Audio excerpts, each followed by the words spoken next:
To judicial matters now, Justice James Omotosho has adjourned till 29th of May for ruling on the trial within trial conducted in the federal government's case against leader of the indigenous people of Biafra, Nnamdi Kanu.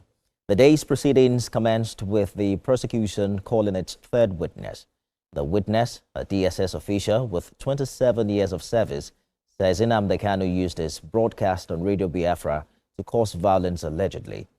Nnamdi Kanu told the court that the statements he gave at the DSS headquarters were under duress as he was coerced into it. He alleged the coercion started from Lagos when he was transported from Lagos to Abuja in blindfolds. Mr. Kanu also claimed that Mr. Brown, the person who investigated him, had threatened him that he would remain in dungeon. Nnamdi Kanu in court again today, 28th of May, Wednesday, 2025, and I tell you, there was a lot of drama and tension in court. In fact, I tell you, what happened in court today has never happened before. So if you are cooking something, I advise you to tidy it up very well. If you are doing something, washing clothes or eating food, I advise you to finish eating that food properly, because once you start watching this video, you are not going to skip a bit before you end up burning what you have in the kitchen. So as usual, please take a second to like this video. If you are new, please subscribe. And hold on as I walk you through Nnamdi Kanu's case today, giving you the entire transcript of the cross-examinations and the questions and every detail that happened in court today without missing anything. First of all, let's take the entrance of Mazi Nnamdi Kanu to the court. That is him, as usual, you know, spotless, whiter than white, you know, Ohamadike, the lion, the great man who has been through a lot, appearing again, once again, in his humility, gentility, taking things as easy as he can and waiting to see how everything pans out. God is your strength. Let's move on. Let's dive right into the transcript of exactly what transpired in court. Like I told you, today's drama in court was the highest. So join me as I give you the transcript of exactly what happened in court today. Let's go. Court begins at 9 o'clock against Nnamdi Kanu and the Federal Republic of Nigeria. Prosecution announces his appearance as the defense announced appearance too, led by Kanu Agabi-san. Kanu Agabi, welcome. Welcome. Both parties affirm readiness for the business of the day. Cross-examination of prosecution's third witness. So the third witness, which is PW3. PW3 means prosecution witness number 3. Shielded and known as Mr. CCC. That is the alias he calls himself in the court, because he is a masked witness, so he just answers any name. He chose to answer CCC. He is being led to take his oath. So Mr. CCC, which is the masked witness, says that he is a DSS operative for 27 years. He says that he knows Nnamdi Kanu as the leader of IPOB. Okay, he says he knows Nnamdi Kanu since 2015. This is like under oath. He is swearing now. So the prosecution now leads to ask him these questions. Listen very carefully. Can you please tell the court who you are and if you know the defendants? Then the masked witness answered, I work with the SSS. I have worked there for 27 years. I know the defendant. He is the leader and founder of IPOB, a terrorist organization. He founded Radio Biafra. He used to invite violence to the public. My first encounter with him was in 2015 when I was asked to interrogate him after his arrest. I invited him with 3 other officers for interview. I told him his interview was going to be recorded, and Nnamdi Kanu agreed. He agreed to be recorded and also wrote down a statement by himself. The interview was conducted on October 21st and written interview was October 23rd. Both of them happened in the year 2015. Then the prosecution presents the video of what this witness just mentioned now, the video, interview, and also the written statements of the defendant, which is Nnamdi Kanu, to the witness for identification. The witness has confirmed both of them. He asked him, are these the document, the video you just mentioned now, and the written document you mentioned now, just now, are these both of them? Witness said yes. And the prosecution now led to ask him, you also told the court the defendant made written statements, right?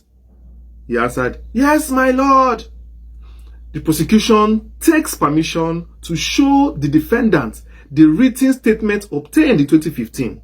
The prosecution takes permission to show the defendant his own written statement obtained from him in 2015 in person of Nnamdi Kanu. That is, the defendant is Nnamdi Kanu. So the prosecution is showing Nnamdi Kanu himself. Look at, this is what you wrote to affirm. Then the written statement is now shown to Nnamdi Kanu.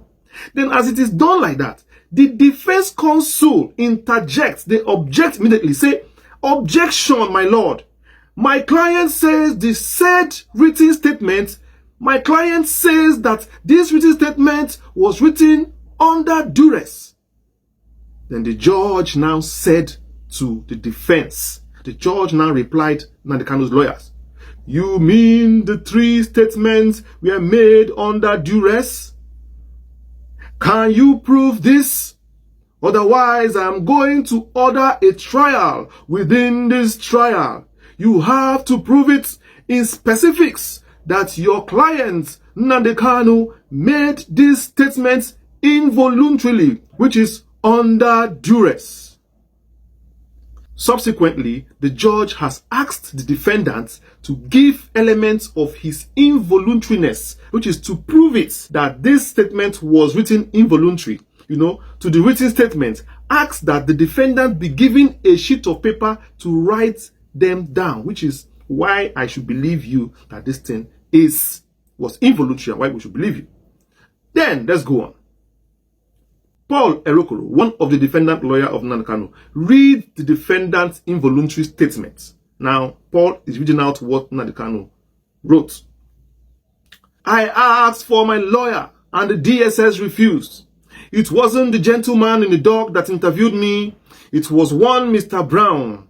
I was in dungeon and was allowed 1 hour of airtime, but Mr. Brown threatened that if I did not write down what he wanted, the 1 hour airtime will be taken away from me. I was forced by the DSS agent to write down some words against my will, and I was bleeding from the nose at that time. The judge now said, what do you, prosecution, have to say about this involuntariness that Nnamdi Kanu just said? The prosecution now said, which is the FG lawyers, he was not beaten to make this statement, sir, Your Honor. Then the prosecution now spoke to the witness, his own witness. You also told the court the defendant made these statements. The witness said, yes, my lord. The judge now orders trial within trial to determine whether or not these statements made by the defendant was not made under duress. I want you all to note that a trial within trial means that when there is an evidence of said confession made by, an alleged criminal is about to be tendered by the prosecution to the court. If the person objects to the statement he made, that he said, this is under duress, I didn't make this on my own, I was forced, I was beaten, and they bring that statement to court, the defendant, claims that that statement was written by him, but under duress, the judge can subject that evidence. Instead of the evidence to be tendered to the court directly, the judge will first of all subject that evidence to a trial now to determine if it was written under duress or not. If in the end, so this now will be subject to another trial of its own until they finish this particular trial. Before the case can continue, then they will now either tender the evidence to the court or trash the evidence. That is exactly what trial within trial mean. Now the prosecution said, okay, they don't mind the trial within trial. Also, the defense also accepted it. They says, okay, the same witness in the box is going to be their witness for this. Now the prosecution is now asking the witness now, under trial within trial. We are now in trial within trial to ascertain the genuinity of that statement that Nnamdi Kanu, that they extracted from Nnamdi Kanu in DSS dungeon. That is what they are trying to find out now, if it's going to be admissible in court or not. So listen very carefully. Prosecution is now asking the witness, how do you know the defendant? He answered, he is the leader of IPOB, sir. Prosecution asked his witness again, do you know who Mr. Brown is? Witness said, I am not sure. I interviewed the defendant with my 2 colleagues' names, James Ibrahim and Collins. There was no Mr. Brown with us. Prosecution asked, did the defendant at any time make any request to you before his statement was taken? Then the witness answered, he did not make any request. He only said he wanted to rest, sir. The prosecution asked him, did he make any request for his lawyer? Witness answered, I am not aware, but he didn't ask me for his lawyer, sir. Prosecution asked, he said he was put in solitary confinement. Is it true? Witness answered, I am not aware of that. If you watch the video, you will see a table water was even placed before him, sir. Not even sachet water. So I am surprised he is saying all this, sir. Prosecution asked, did he tell you about his ill health? The witness answered, I am not a medical doctor, sir, so I don't know if he was sick or not, but he did not mention it to me that he was sick, sir. Prosecution asked again, he said you put words in his mouth. Did you do that? Witness answered, sir, it's not true. He said everything voluntarily, and he was happy saying them. Prosecution asked again, he said you told him some things to write about the president, Goodluck Jonathan. Is it true? Witness answered, sir, that is not true, sir. We can even play the video to check. Prosecution asked again, my lord. Prosecution now asked the judge, my lord, can we play the video? The judge now answered, no, we have not reached that stage yet. This is a trial within trial. The court went on a 10-minute recess to maybe discuss some things and maybe in the process to check if they will play the video or not, maybe for more emphasis. So they came back. The court now decided that they should play the video. So the first video is playing now. So Nnamdi Kanu is talking to the interviewers now. This thing happened in 2015, the DSS dungeon. So they are playing this video, in the court interview. Nnamdi Kanu is speaking, so listen carefully. You people are the custodians of the law, yet you are the ones breaking the law. This is the 3rd time I am making statements without my lawyer. The law says I am entitled to a lawyer, but you have consistently denied me one. Record me and let the whole world hear it, that I am making yet another statement without my lawyer. Even if you point a gun at me, I will still say the truth. I was the first person to organize a rally against Boko Haram in London in 2007. You have denied me access to my lawyer. You are no more a law enforcement agent. You are a law breaker. The first video ended. And they played another video. The second video is about to play now. So the second video is playing. The interviewer is asking Nnamdi Kanu questions now. Listen. Interviewer asked in the DSS dungeon, how are you? Kanu answered, I am not fine. He asked again, what is IPOB? And Kanu answered him, telling him exactly what IPOB is.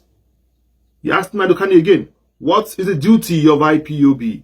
And Kanu answered again, mentioning the Biafran territory, the states involved, and mentioned that no other states is under compulsion to join IPOB.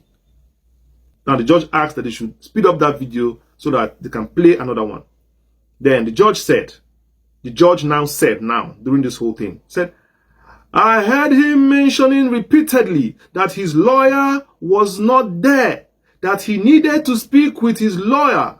So I will look into that alongside the involuntariness. I want to just point that clear for you. Then the third video of Nnamdi Kanu, is playing now, in the court. So the video was played and the next video was played of the interview. So after all the videos were played, then the defense now came in to cross-examine the witness. The defense, Nnamdi Kanu's lawyer now, is coming in now to ask questions now. So listen carefully. This is Nnamdi Kanu's lawyers now asking. I observed throughout the videos played, none of the interviews showed their faces. None of the interviewers showed their faces. Why? Witness answered, we are protected by the law, sir.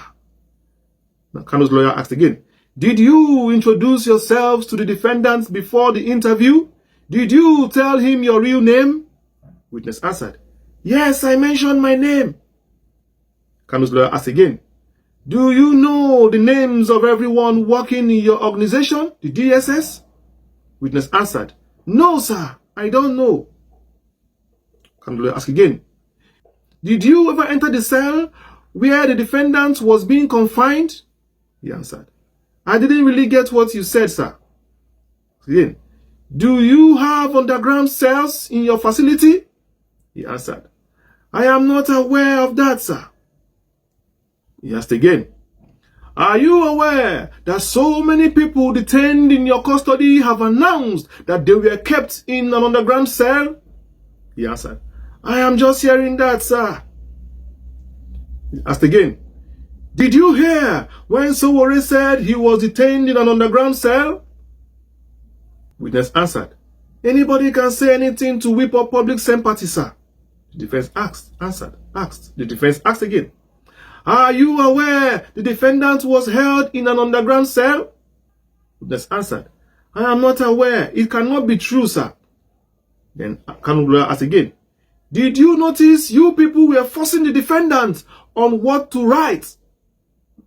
Witness answered, nobody was forcing him, sir. We were just trying to guide him. The lawyer asked, did you observe he wore the same shirt every day for the interview? Witness answered, yes. Lawyer asked again, did you notice how excited he was when he asked for water? The witness answered, I didn't notice, sir. Then Kanu's lawyer asked again, did you know someone called Mr. Brown threatened him from your office?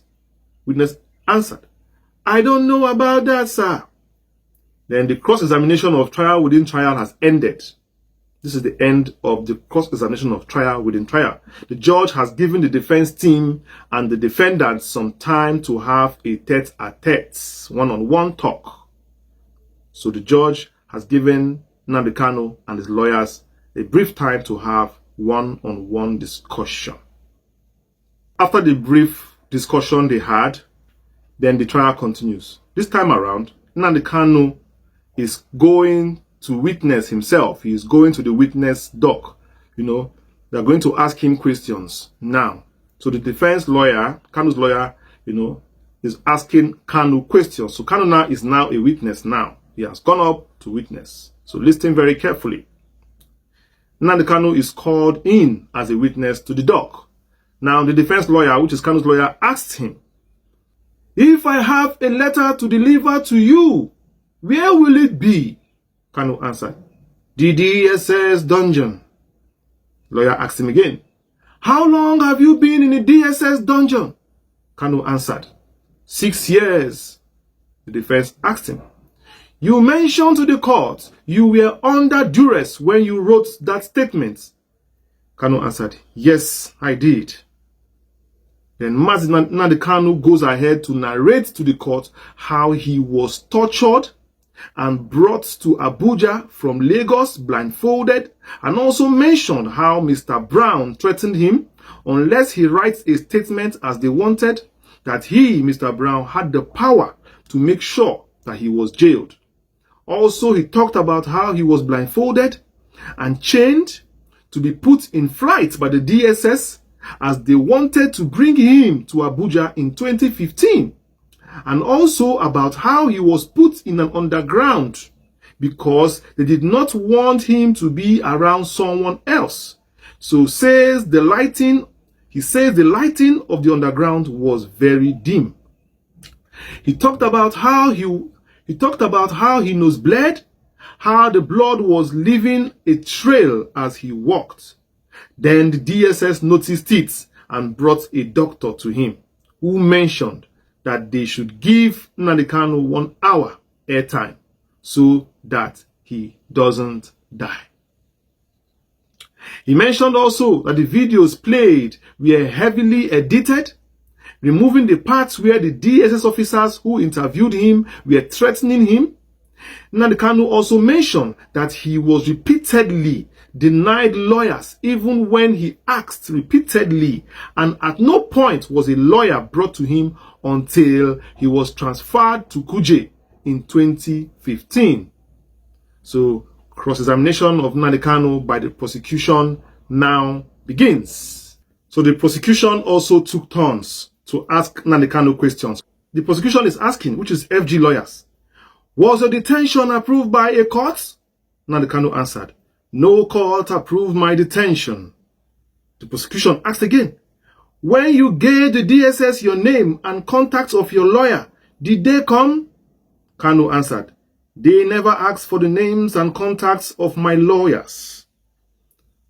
At this point, the cross-examination of Nnamdi Kanu has ended, and the chief judge, having seen this lengthy trial within trial, decided to adjourn the case till tomorrow, 29th May 2025 at 12 noon. You saw what happened in court today. You can see the kind of twist and turn this whole case is taking. The prosecution, they are under pressure, and they have seen that this case is no longer tilting to their favor, that to prosecute Nnamdi Kanu is not beans and rice. They have to work hard. And this thing may even backfire on some people who tortured Nnamdi Kanu. It might get to a point the judge may start asking to bring out those people that tortured this man. Because the way it is going now, it's clear that this judge is trying to be very transparent in this case. Before you sentence a man, you must find out if the man is worth sentencing to. No tribal agenda, no regional agenda, no personal agenda. We make, this judge sentence this man to court, except the rule of law. So let us follow the rule of law. Simple and short. Do you understand? Because I've said it many times, that there are people who are pressing this case. People who were torturing this man in the DSS dungeon. And I've repeated this thing since. That this man has been tortured. You can see what Nnamdi Kanu is saying today. A lot of things are being revealed already. I'm sure he didn't want to say this.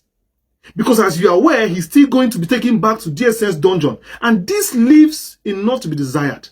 I want to say these few things first of all, to give kudos first of all to Mr. Kanu Agabi, the lawyer and his lead counsel, for objecting that evidence first of all, because if you did not object it, by now they would have admitted that false statement and video as evidence. And I have been shouting on this channel, for those who have been watching, you can testify. You can testify that I've been saying that they should always object everything. You can see the advantage now. You can see the kind of lies that would have been smuggled into the court if the lawyers did not object it. And now the judge is subjecting that evidence to a trial within trial. Of course, the way it's going, it will be struck out. Now it is very obvious, with the way Kanu has come out now to speak boldly on his travels in the DSS dungeon. Is it not time for Nnamdi Kanu to leave that dungeon? Is it not time for the lawyers to start asking for, for him to be transferred to the prison facilities? Because he's no longer safe there. For these things he did in court today, they are still going to bundle him back again and throw him in the dungeon. Today.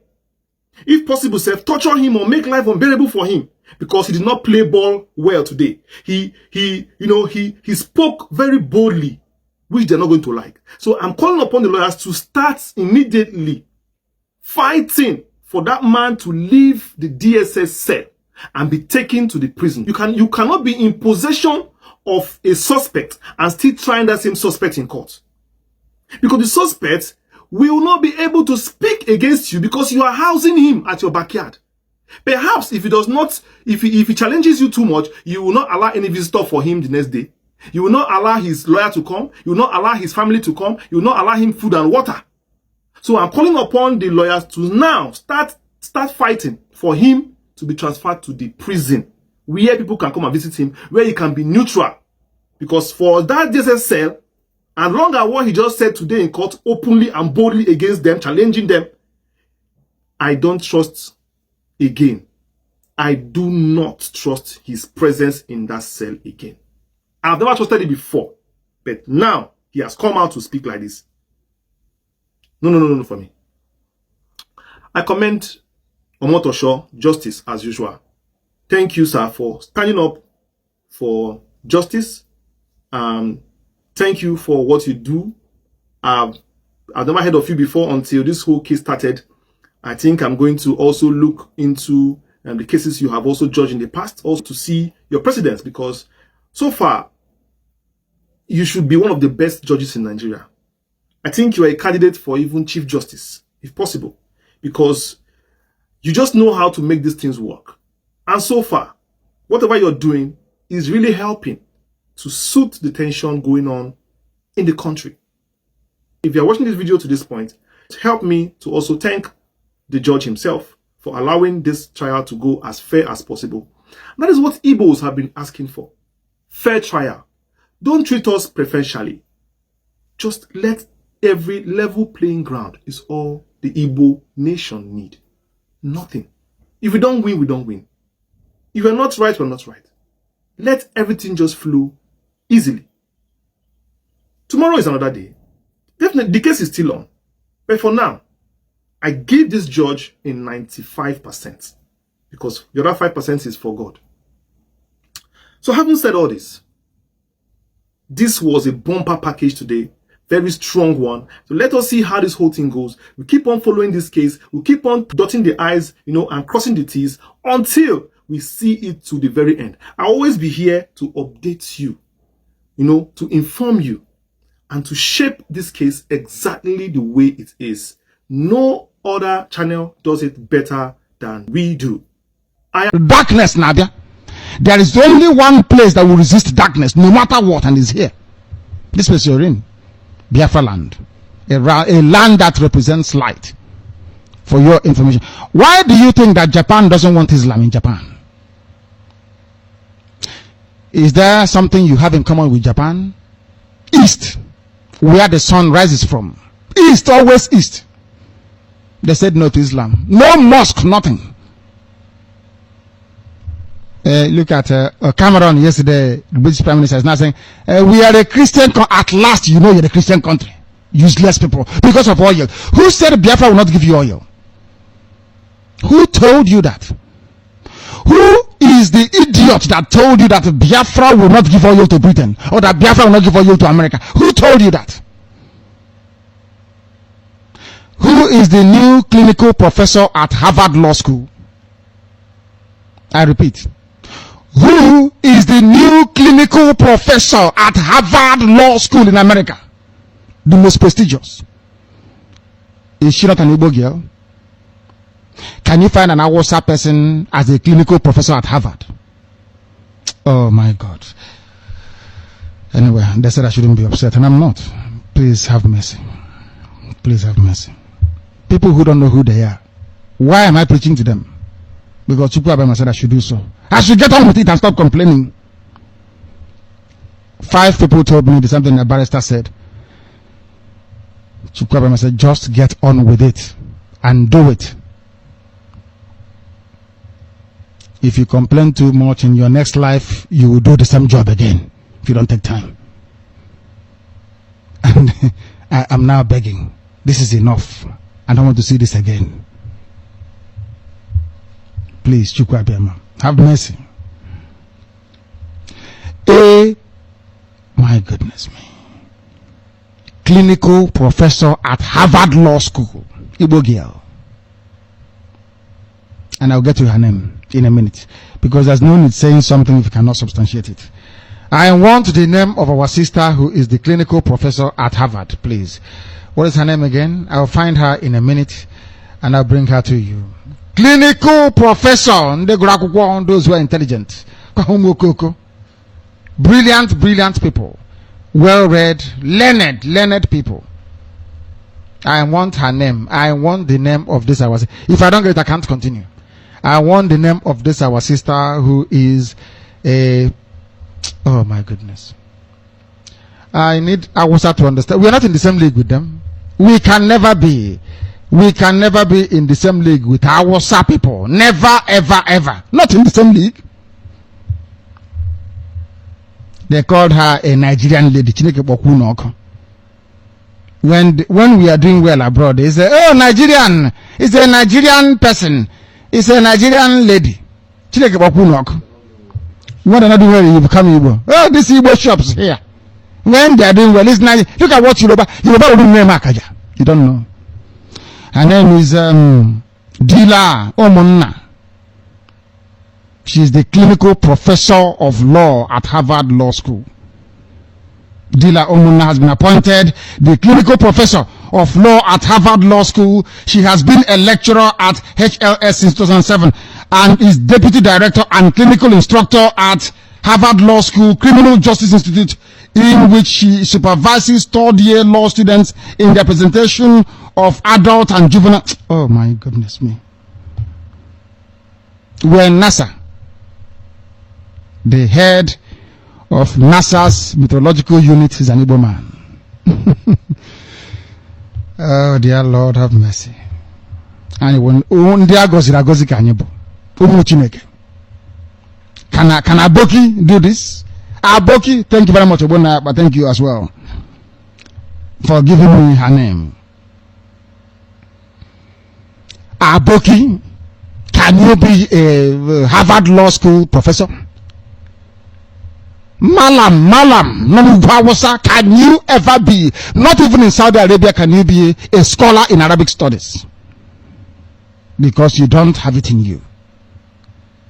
That's what I said to people. If you're being jealous, you are wasting your time. If you don't have it, you don't have it.